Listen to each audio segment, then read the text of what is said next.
Voilà. Si vous l'avez trouvé, dites Amen. Amen. Alléluia. On va le lire tous ensemble, ce n'est pas long.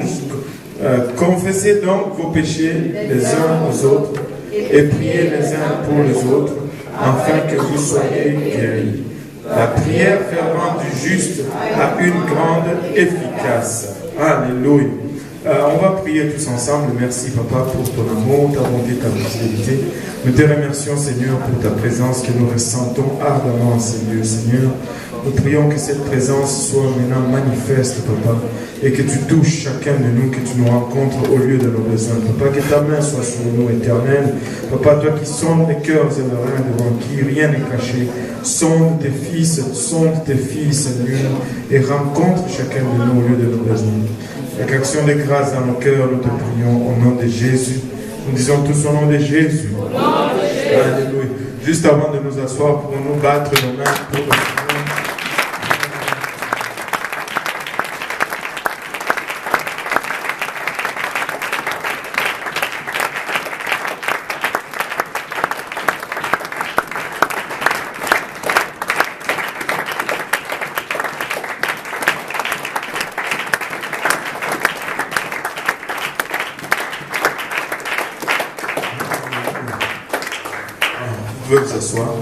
Gloire au nom de Jésus. Aïe, aïe, aïe.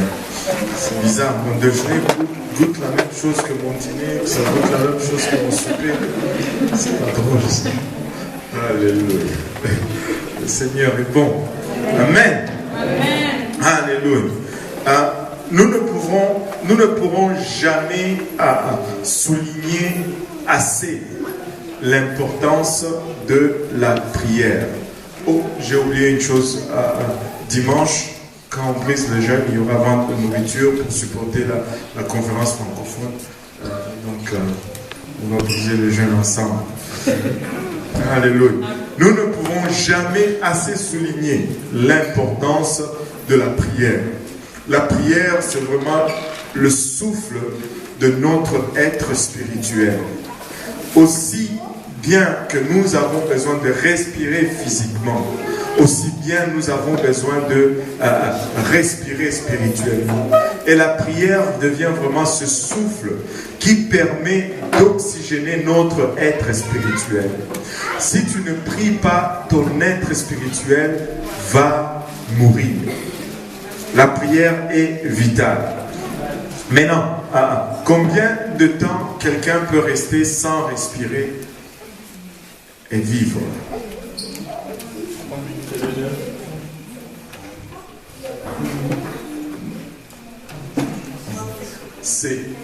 On appelle cela la règle de 3. 3 minutes sans respirer, 3 jours sans eau, 3 mois sans nourriture, c'est fatal.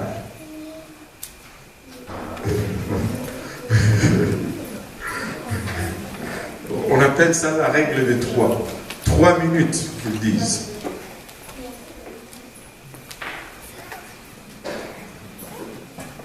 Tu veux essayer jusqu'à 2 minutes? C'est fatal pour un homme normal. 3 minutes, c'est le maximum que tu puisses atteindre. Mais des fois, tu vas rencontrer des gens qui vont passer des jours sans prier. Vous êtes en train d'étouffer votre être spirituel. Mais non seulement la prière est vitale pour notre être spirituel, mais la prière accomplit beaucoup de choses dans notre vie. Nous avons vu plusieurs aspects de la prière. Nous avons vu la prière de discipline. Nous avons vu la prière la prière d'autorité. Et aujourd'hui, nous allons voir la prière de délivrance. Allons dans le livre de Daniel, chapitre 10, plutôt verset 1. La Bible nous dit: la 3e année de Cyrus, roi de Perse, une parole fut révélée à Daniel qu'on nommait Belchazzar. Cette parole, qui est véritable, annonce une grande calamité. Il fut attentif à cette parole et il eut l'intelligence de la vision. Maintenant, dans le livre de Daniel, chapitre 10, Dieu montre une révélation ou des choses à venir à Daniel.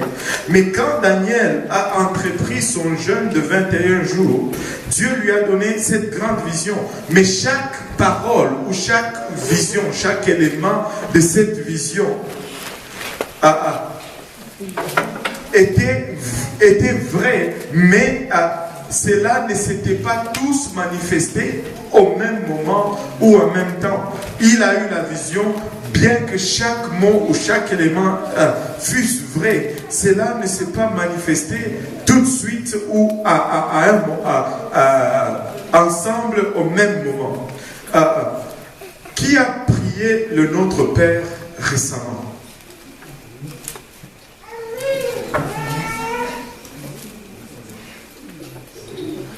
Notre Père qui es aux cieux, que ton nom soit sanctifié. Nous l'avions répété au moins il y a 2 semaines ici. Amen. Et en disant cela, nous avions dit au verset 13, délivre-nous de Matthieu 6. Nous avions dit, ne nous induis pas en tentation, mais délivre-nous du malin.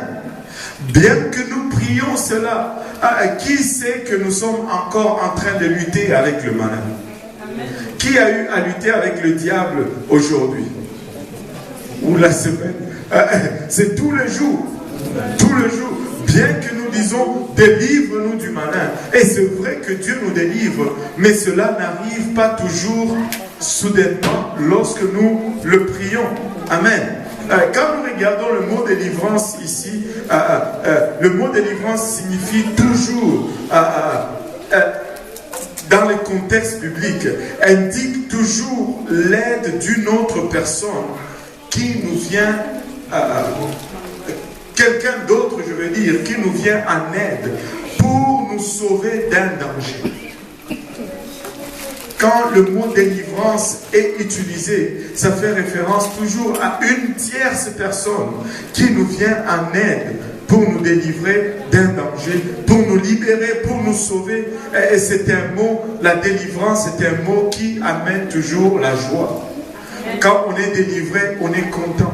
Quand on est délivré, on est apaisé. Quand on est délivré, on se sent des fois léger. Mais il y a un principe important dans la délivrance que nous devons comprendre. Savez-vous, il y a de la puissance dans le nom de Jésus-Christ.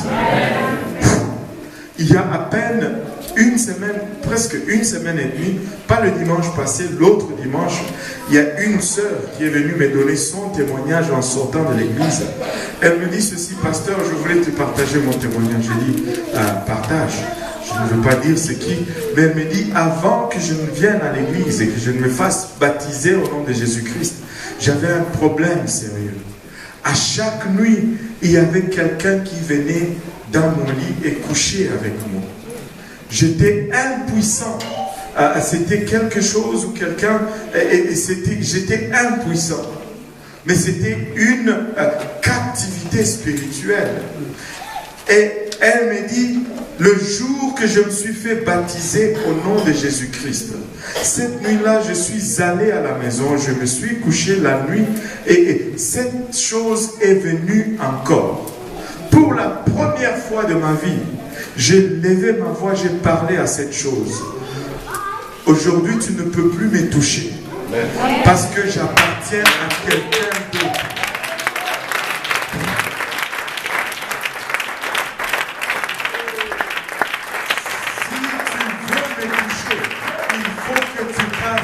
Jésus-Christ.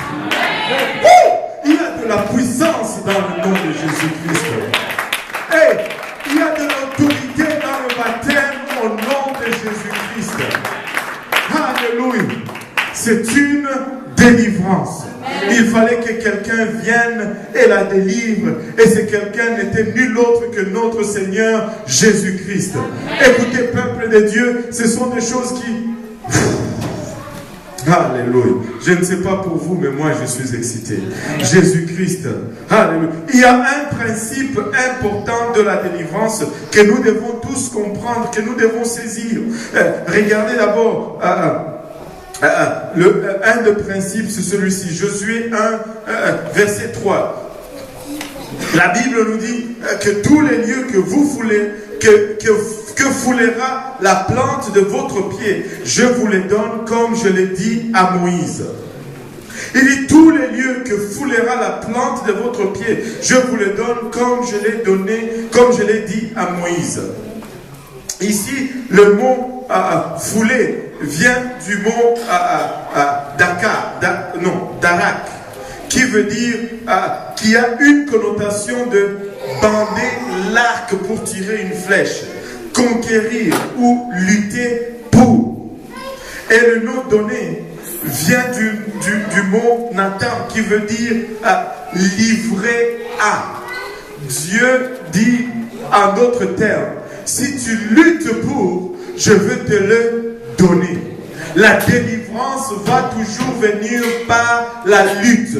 Si tu veux obtenir une délivrance, tu dois te battre, tu dois lutter, tu dois conquérir, tu dois être prêt à engager le combat.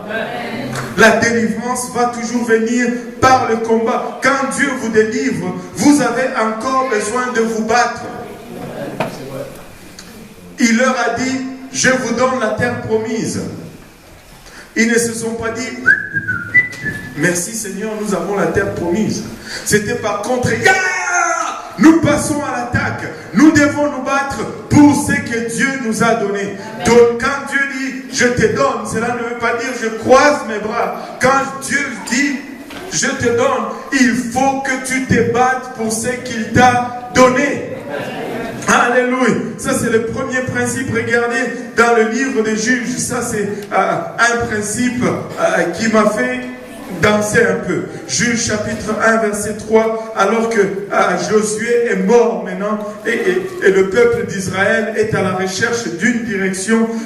Juges chapitre 1 verset 1. Après la mort de Josué, les enfants d'Israël consultèrent l'Éternel en disant, qui de nous montera le premier contre les Cananéens pour les attaquer?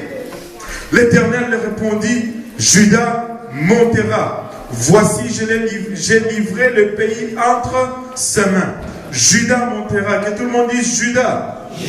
Alléluia. Et Juda dit à Siméon, son frère, monte avec moi dans le pays qui m'est échu par le sort, et nous combattrons les Cananéens. J'irai aussi avec toi dans celui qui t'est tombé en partage. Et Siméon alla avec lui. Que tout le monde dise Siméon. Et quand l'Éternel dit Juda montera, Juda c'est celui qui ira le premier. Et quand on regarde la signification de Juda, Juda signifie tout simplement louange. Alléluia. Si tu veux obtenir délivrance, si tu veux engager le combat dans cette lutte, ce que tu dois faire précéder avant toi, c'est ta louange. En toute situation, glorifie l'Éternel. En toute situation, loue l'Éternel. Tu peux louer ta voix hors de toute situation, hors de tout problème, hors de toute circonstance. Loue l'Éternel. Alléluia. Quand ça va mal, il est temps de louer. Quand les choses deviennent chaotiques, il est temps de commencer à élever la voix et commencer à rendre gloire au Seigneur.